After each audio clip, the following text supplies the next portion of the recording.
Derek Miner is a math professor at Columbus State College in Ohio. He's a respected academic. He is not a union activist. As a U.S. citizen, he's concerned about the decline of the American middle class. So when he saw some right-wing Republican legislators on TV claiming that anti-union right-to-work laws bring prosperity, he thought he'd look into it. Well, I was most interested really in looking at what appeared to be an increasing income gap in the United States. You know, you've heard of the 99% movement and the Occupy movement. That kind of motivated my interest, and what I wanted to look at was if there was a difference in right-to-work states from worker-friendly states in the measure of income gap. What Miner found surprised him.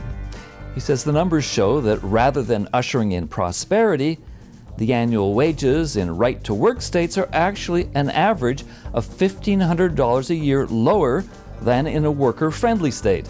And that's not all.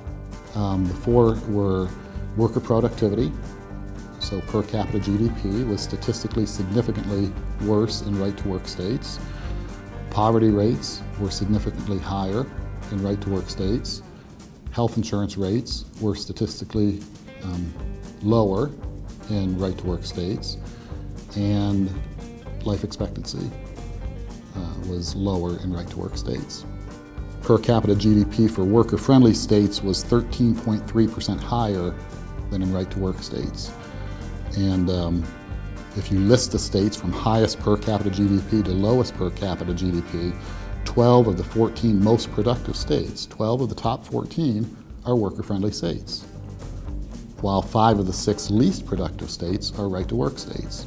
So that, you know, that captures your attention. You see this list and you see the right-to-work states are near the bottom, whereas the worker-friendly states are near the top of the list, and then you apply this measure, and it did show significance at the 0.05 level, statistical level, which essentially means, I guess for the layperson, that the chances of, the probability of the rankings occurring as they did by chance is less than 5%.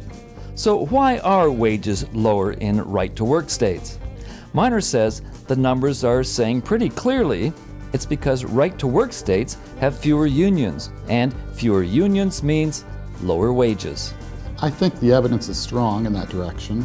Certainly there's been a decline in union membership over the last several decades, and with that I think we've seen the widening income gap. I think we've seen more of these right-to-work laws trying to be imposed on the different states.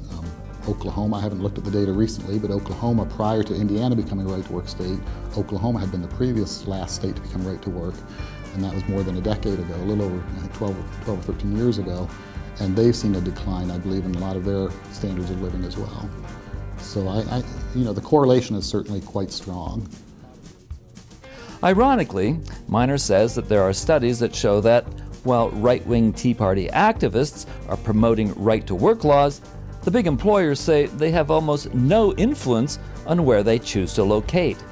I've seen similar surveys where they asked companies to rank the top 20 reasons, and right near the bottom of those 20 reasons are either right-to-work laws or laws that empower the administration of a company over the workers. So.